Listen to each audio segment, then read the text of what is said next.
Coming up next, are you doing these bad morning habits? And I'm going to tell you how to get promoted. We'll take your calls and your chats, and it all starts right now.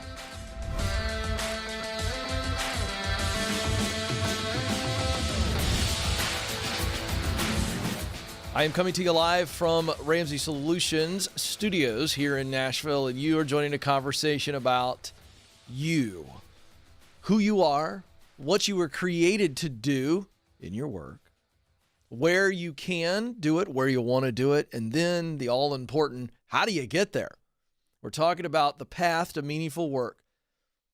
We're talking about what meaningful work is for you. What does that look like? The dream job, is it possible? The answer is yes. But why do we pursue this work? Because it matters deeply to us. All of us long to make a contribution in this world. We do. We just simply do. No one has to teach you to do that. You want to make a difference.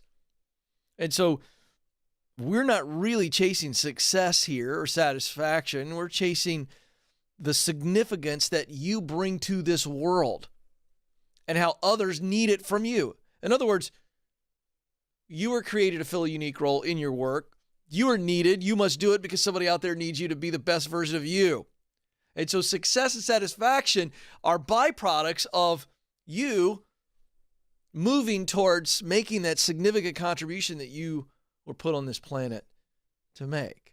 So let's help you figure that out. 844-747-2577. We'll talk a little bit later in the program how to get promoted. Some of you are on that ladder. You know the ladder you're supposed to be on. You're on that climb, and you want to beat the competition. You want to get promoted. So I'm going to break this down a little bit differently than I have before. Some of the same content that I've used, but I want to add a little something to it. I want to give you three really steps, and then what you do within each of these steps to get promoted. It's going to make you stand out so you can step up. 844-747-2577 is the phone number. 844-747-2577. All right.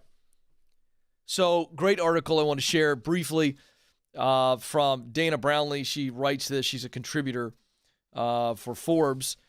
And this is great.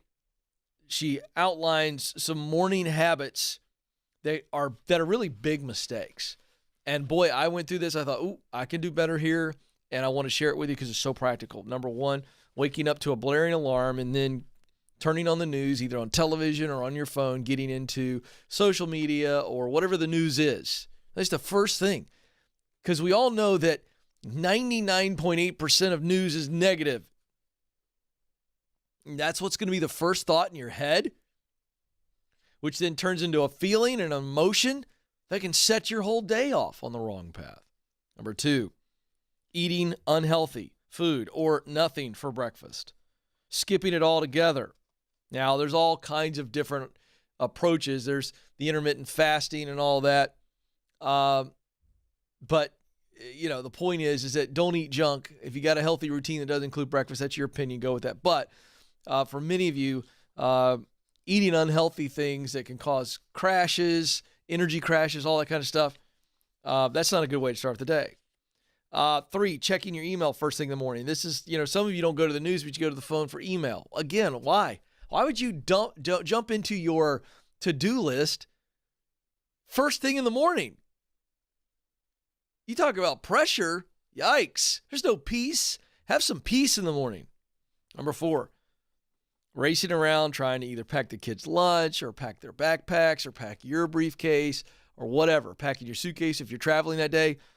I used to be this guy, Joe. This was me, 100%. And I just got to tell you, I thrive if it's just me doing that. But then when there's other people, and then I got to the point where I was like, wait a second, doing this for the kids the night before is a game changer. So I started doing it for myself. Packing the night before, getting everything set out, get everybody's bags ready to go, game changer. Number five, not planning your driving route in advance. I thought this was interesting. For some of you have a meeting in a different place and you just get in the car and you're throwing in the address, you're not thinking through it. That's a good one. Because it, you know, it just pumps into your app, you know, like boom, there it is. This is the way to go. You know, you should have thought through a longer route, a different route, time of day to go. That kind of stuff is really interesting. And then this is the one that, again, I wouldn't choose the word ignoring, but she says ignoring family members. I don't ignore my family members, but I think what the spirit of what she's saying is spot on. It's not like I'm not going to talk to you and give you the silent treatment, but you're going about your routine and you don't even see them. Everybody starts their day and there's just no interaction. That one stepped on my toes a little bit because we've got a rhythm. And maybe I need to build some more time in so that there's some relationship happening in the morning, just besides the car ride. Now, I get the car ride with the kids, which is great. But really interesting stuff there. So what are your habits to start the day? This is the challenge. You can take some information from that article if you want, do your own thing, but make sure you're very intentional when you start your morning. 844-747-2577 is the number to jump in. It's a toll-free number.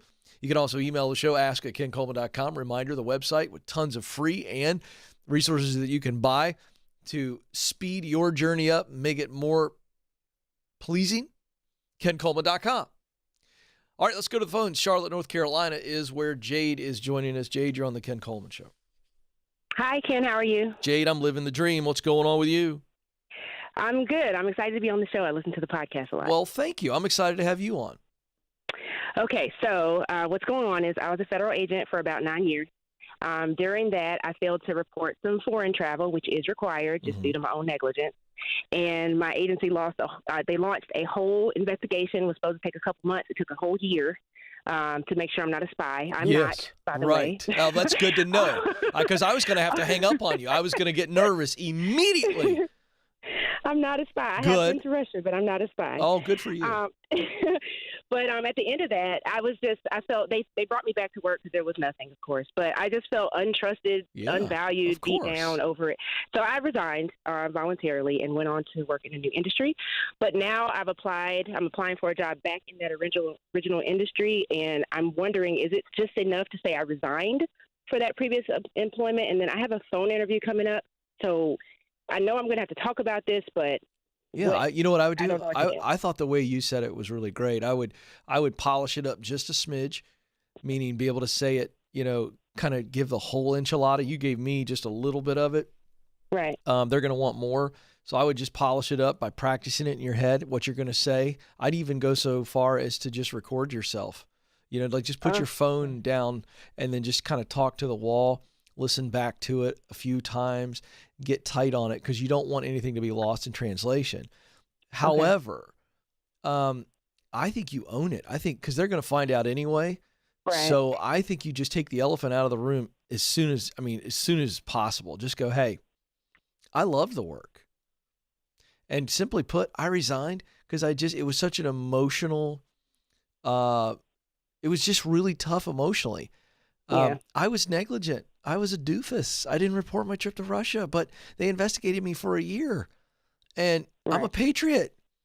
But I got to tell you that I just felt like I should move on because through the entire process, they were doing their job. Like, don't throw them under the bus. You were doing your job. I didn't do my part. And thus it created an investigation. Well, the investigation wasn't personal, but it just hurt. And I felt like, I wasn't trusted anymore. And I felt like, I was never going to be valued. And so I made a move to get healthy. And the good news is I'm healthy now. Okay. And I want to be back. And I learned so much from it. In fact, I learned so much. And you combine that with the fact that I love this work so much that I am humbly back to say I learned a tough lesson. But I love this work and I want to serve my country this way. I just think you go that route. Okay. And go ahead. So I have a phone interview tomorrow. It's a screening. So how early in the process do I go ahead and just kind of bring this up? Because I'm going to have to get a clearance again. They'll find, it'll come up then, of course. But I think in the screening, sounds like the screening is just a basic thing. Is that right? What do you know about it? Yes. So far that I know, the screening just makes sure that I would be a good fit for the position, and then they invite me to do an assessment, like an online assessment. So it doesn't sound like the screening is the actual interview. Yeah, yet. No, I would not bring it up in the screening. Yeah, just go all the way through because it's going to come up. And then once you get into a real conversation, just go, hey, I want to throw this out right away. I'm back. Okay. I was here before. I'm back. Here's why I left. Here's why I'm back. Awesome. Yeah, okay. That's simple. Yeah, I'm proud of you. Thank you. It takes a strong human being to recognize what you now recognize and be willing to come back. And I just think it's going to make you a better. You know what I would think through? I gave you several things. I'm going to add one more thing. I would spend some time thinking through why this experience is actually going to make you more valuable to the agency. I'd give them your spin on it. Okay. You have an idea? 'Cause, like really dig into the heart behind the work. Yeah, I mean, it helped me to pay more attention to. So for me, why I didn't report it was that, it's just paperwork. It's not really a huge deal, but it is apparently more than paperwork. There could be something subversive going on with people, and that's why they have those rules. That's exactly right. It made me pay more attention to look, just what I'm and doing. You know what? And acknowledge that. Say, I got to tell you, it taught me such a valuable lesson about the detail and the why behind things, and I get it because there have been agents before who have gone on a vacation in quotes, and they weren't on a vacation; they were turned or whatever. I mean, that stuff really does happen. It does. Yeah. So you just own it. Okay. And you say, I got my feelings hurt on it, and it wasn't personal. I got better. I'm not bitter, and that's why I'm back. Okay. Yeah, I can do that. Yeah, you can. Thank you for your service. I can do that. Thank you for how you served our country, and that you want to come back and do it, because I think that we sometimes watch these TV shows or movies that just, I've clearly melodrama out the ears about what you do, but what we fail to realize is that that's not TV, that's real life, and you do it, and you're one of those people, and so what you do matters, and I want you to know that. So good for you. Thank you. You're a great American. 844-747-2577. Andy's up in Easton, Pennsylvania. Andy, you're on the Ken Coleman Show. Hi, Ken. How are you today? I'm living the dream, Andy. What's going on with you? Well, I retired from the first job. I got a second job. Mm-hmm. Doing that job, basically, I transitioned from one to the other. I had a career in law enforcement, retired. Okay. And I got another career. I just doing this job to basically sort of transition into don't know what I want to do when I grow up. Yeah. And I kind of came to this point. I'm 51. And I'm at the point to where I think I've decided I want to learn how to be a teacher. And one of the things I want to do is move to Brazil and teach English.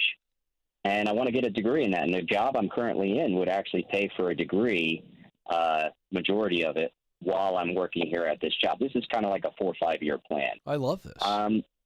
So my question to you, Ken, is how do I go about looking for jobs or career opportunities?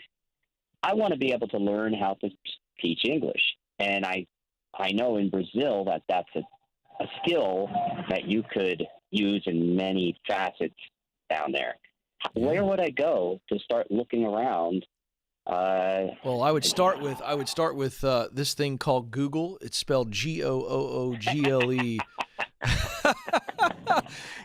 I'm being silly, but honestly, the first step I think is to just research organizations that are hiring English teachers in Brazil. Let's go to the source. That's where we want to end up. Let's go there.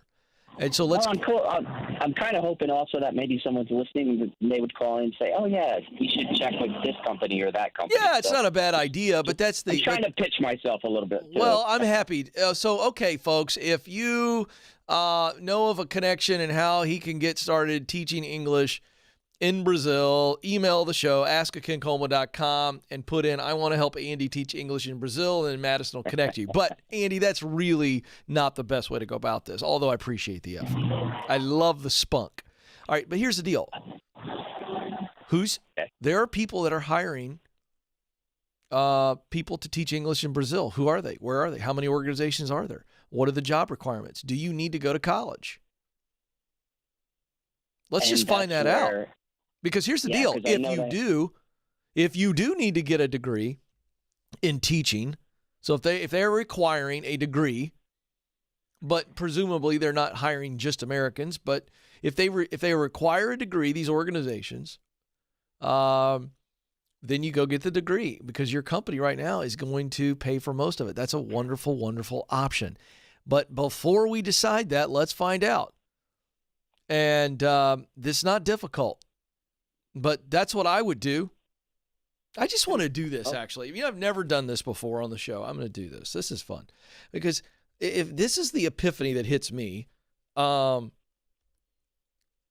then I would go online, and I'm just going to do something really quick, Joe. All the silence drives him nuts, so stay with me here. Hear me pecking? I'm just going to see what comes up. And if it comes up, I'm going to tell you all what I just typed in Google. But this is how we do this. Okay. I typed in organizations who hire English teachers in Brazil. Duh. This is what I typed in on the Google. First thing that comes up. Andy, are you paying attention? I'm right here with you. International TEFacademy.com. That's the website. I'm not endorsing these folks. I'm just doing real time. I want to teach y'all something. And sometimes we make this so much more difficult than it needs to be. And it says teaching English in Brazil, English teaching jobs, teaching English as a foreign language. I think that's what TEFL stands for. English teachers in Brazil, and it's got a website. Okay, look at this. Do I need to teach? Do I need a degree to teach English in Brazil? To teach English in Brazil, make sure you understand what is and what is not required. Andy, are you still paying attention? I'm still here. You need a teaching English as a foreign language certification. You need an understanding of the types of English teaching jobs that are available. And then you need savings for startup costs. A 4-year college degree is not required to secure a job in Brazil. However, it is still strongly preferred by employers. Now, Andy, that took me 37 seconds to get there.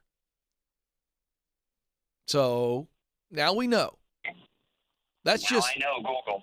Yeah, so here's the deal. Even though I have tried to look for Google, and I've looked around, but I thought maybe you had some other outside information off the top of your head. My man, I'm host of the Ken Coleman Show. I can't be everywhere all the time. I mean, how do I know all this? I can't know all this, but I just looked it up. Are you telling me you knew all this information before you called? No, sir, I didn't hear about that one. Yay! Or know about that specific all right. one. Woohoo! Here's my point. I'm having fun with you, Andy, but I'm trying to teach the rest of the audience the same thing I'm teaching you. Go look. Go look. You're in stage 2. It's my 7 stages to meaningful work. Stage 1 is get clear. Stage 2 is get qualified. Right now, you have 2 options. You can go get the certification, teaching English as a foreign language certification, probably 1 million places in the world to do that. And I'll bet your company would pay for that too. Or it is preferred by these organizations in Brazil that you have a degree, so you can go get that too. And so if you decide to go the degree route, start making connections. You're going to have several years to do that. If you want to go the certification route, why don't you go on vacation? With your certification, start making connections while you're over there. You might just get in. By the way, Andy, the proximity principle works in Brazil too. Yeah, I've certainly made some connections already. I've been asking around. So if I were you, maybe you knew some big Fortune 500 companies that you could direct me to. No, I'm sorry. There's only so much time in the day. I don't have time to read up on that. But the good news is you can find that. I will do that. Thank All right, you. you're the man. Go get it, man. You got this. How do I get in? That's how. Who's doing it? What's required? How much is it going to cost me? How long is it going to take? There you go. It's amazing what's on the Google, isn't it, Joe? Yes, it is. See, I didn't even know that. I had no idea what are the requirements to teach English in Brazil. But I'm having fun with Andy, okay? But let me just say this. Andy's calling me up thinking that I've got this giant Rolodex in my head. Oh, yeah, hold on the line. Madison will send you a list of 12 Fortune 500 companies that are looking for somebody right now. That's what he wants me to do. It's not my job. It's not my job. And I'm going to tell you something. Again, not picking on Andy. He's a great example of the way we think. I don't know. I know I want to teach English in Brazil. Let me call the Ken Coleman Show if he knows where I should go. What? I barely know what I'm doing the rest of the day. I certainly don't know about teaching English in Brazil. But there's a process by which we can all find the answers that we're looking for. All right, I've made my point. Quick break. Coming back in about 30 seconds, we'll get to the chat room, and I'm going to teach some new content on how to get promoted. Some of you want to get a leg up. You want to beat the competition. I'm going to tell you how. This is the Ken Coleman Show.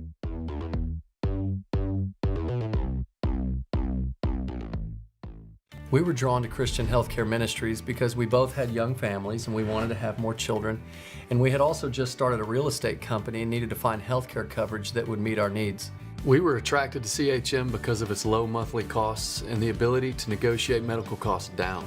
Established in 1981 and accredited by the Better Business Bureau, CHM is here to meet the needs of your growing family or small business.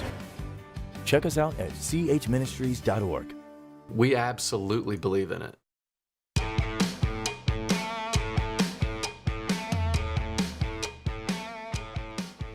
Welcome back to the Ken Coleman Show. All right, we're about ready to get here in the old laptop for your chat questions, but I want to mention something that I want to do more of every day, because we've got people that watch the show live. You watch it later. You're coming to us from all around the globe. And I mentioned Ramsey Solutions from time to time, and you're going, some of you may not know what that is. Well, Ramsey Solutions is the mothership of the Dave Ramsey Show, which has been around for almost 40 years. And Dave Ramsey's a legendary icon, Hall of Fame broadcaster, best-selling author. His studio is about 15 feet that way through the door.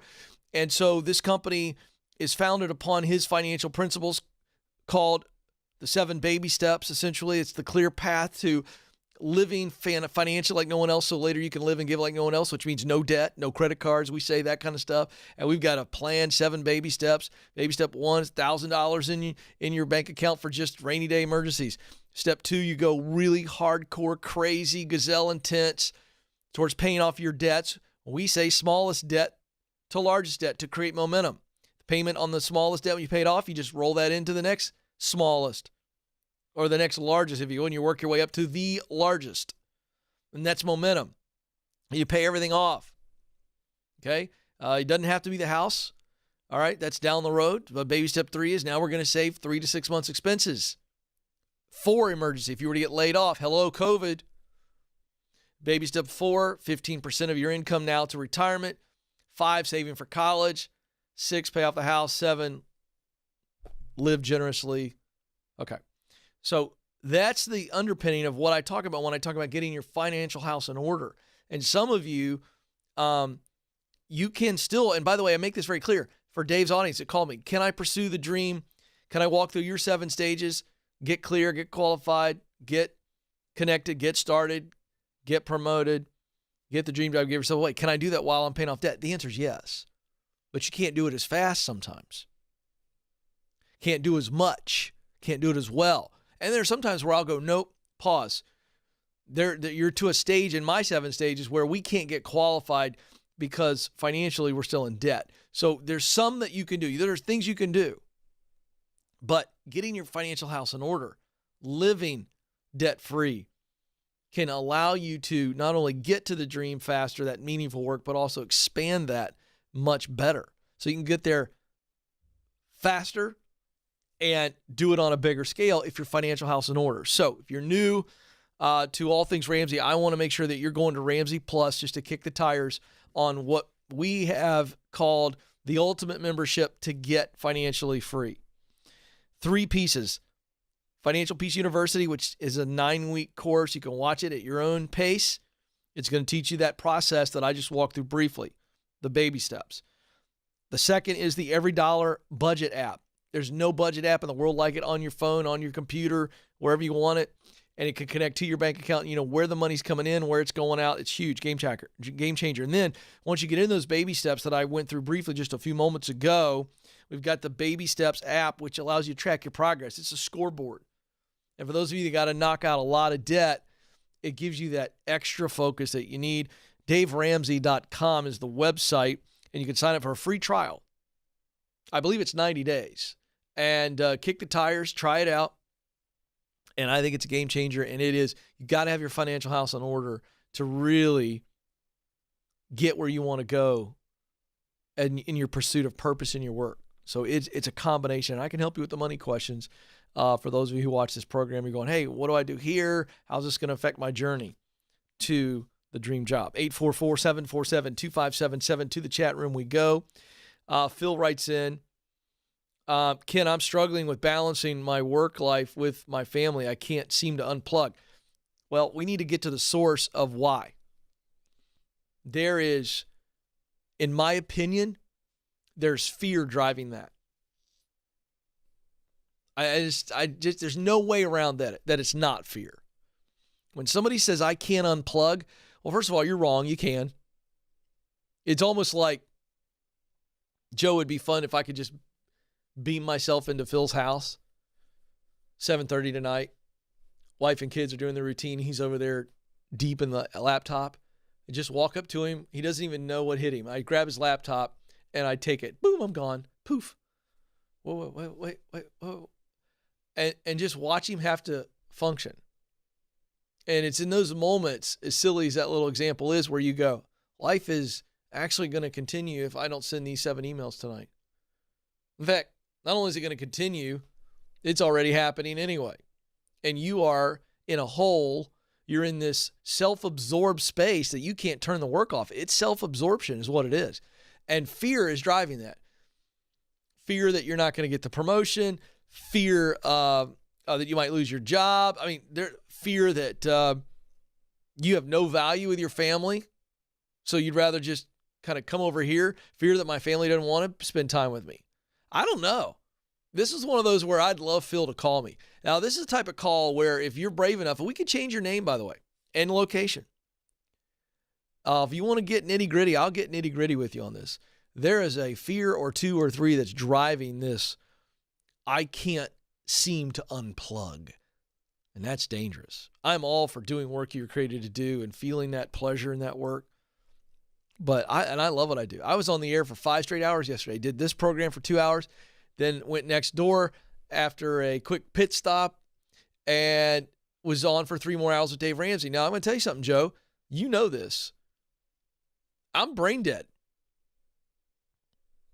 I didn't want to work last night. Even if I love it, I don't want to do it. I want to go home.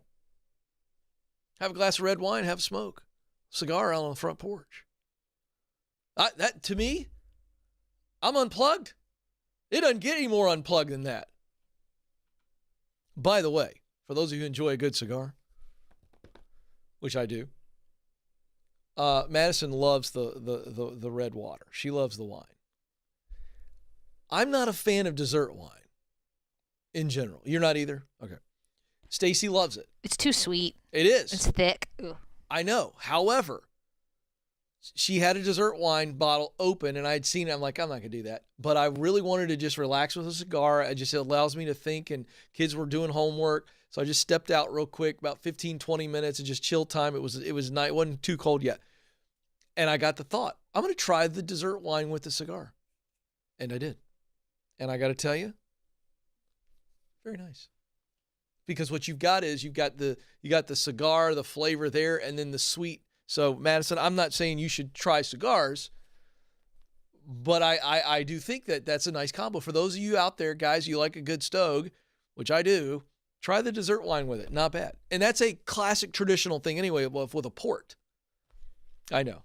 Everyone's looking at me like, really? This is the rabbit hole that you're going down? I'd like to give good information wherever I can. And that's a nice combo. You know what a good combo is? This is the only way I'll drink dessert wine. Poured over a little vanilla ice cream. It's Come pretty on. good. Like a syrup. Serious? Yeah, it's pretty good. People do this? Oh, yeah. Nathan, have you heard of this before? Okay. He's not heard of it. Joe, have you heard of this? No. But if I did, I'd call it Ripple. Don't knock it till you try it. Wait a second. I'm not knocking it. I got to tell you, you threw me on that one. Yeah, it's good. I'm going to try it. Yeah, it's the only way I'll drink it. I'm going to try it. All right, back to the chat room. By the way, here was the point I was making before I got distracted. I love my work as much as anybody on the planet. Sometimes I just don't work at night, and I need a break. Why? I need to be refreshed. So I'm giving my best the next morning. All right, D writes in, how do you go for applying for jobs when you're moving to a different state? How do you go about applying for jobs when you're moving to a different state? Should I wait to apply until I'm physically in the state or apply ahead of time? That's up to you. I'm the guy that if I know I'm moving, I want to get a head start. So I'm talking to friends and family. This is the web of connections, content in the proximity principle. I'm talking to friends and family. I'm making connections right and left. Hey, do you know anybody who works in that city? I'm looking at these companies. You know anybody over there? I'm starting to apply now with that web of connections and the proximity principle. And they go, hey, when are you planning to move in? Boom. Well, I'll move in as soon as you want me. I'd start now. That would be me. All right. 844-747-2577. 844-747-2577. Okay, I'm going to teach here on how to get promoted.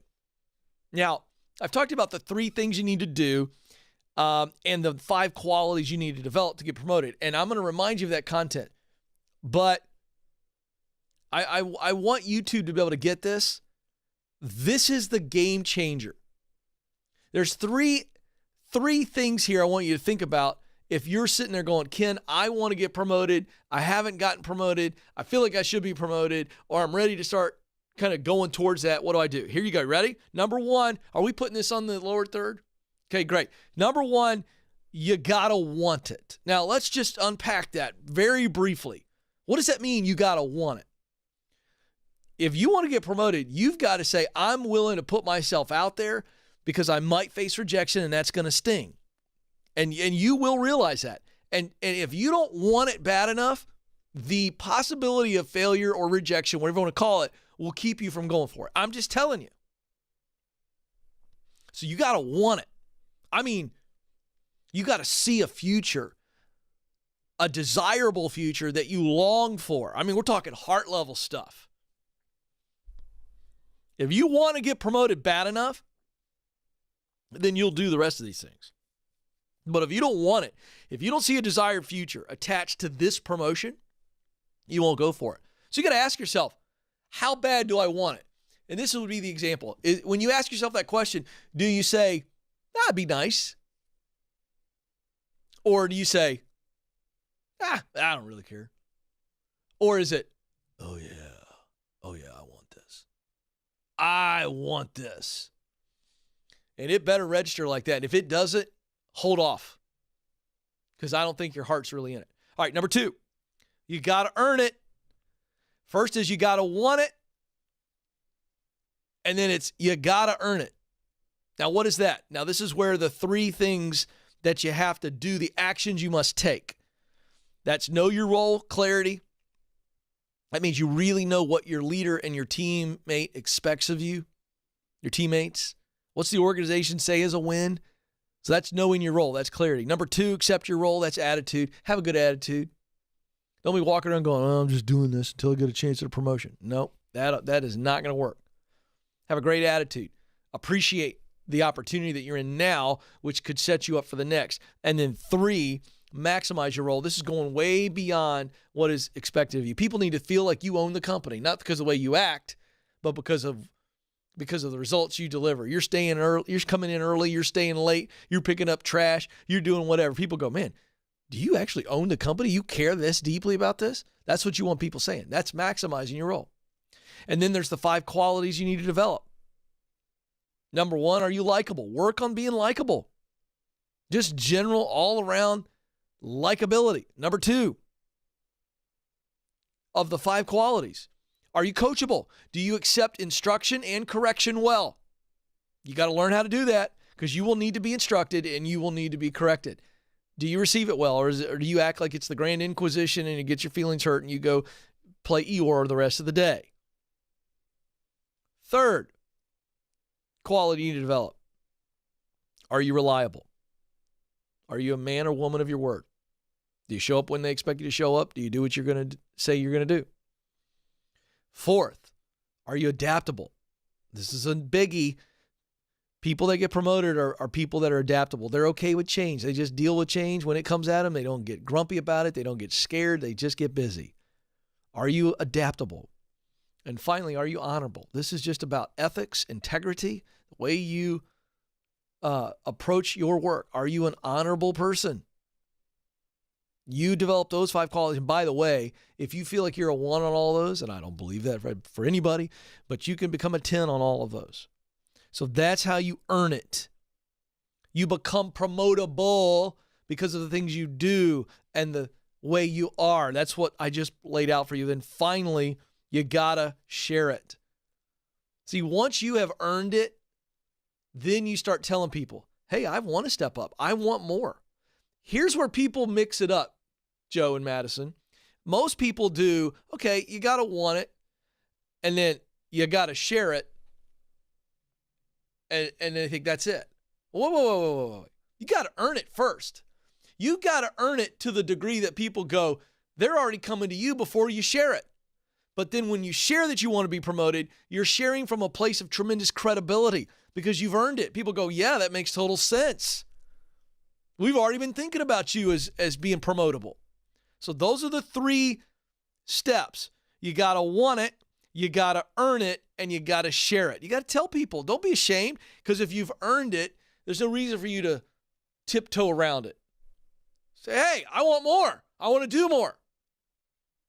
And when you're those 5 qualities, or those 5 qualities that you got that I mentioned in the step 2, you got to earn it. Again, you're not going to come across the wrong way. It's impossible if you focus on those 5 qualities. So that's how you beat the competition. That's how you get promoted. And again, you do it that way.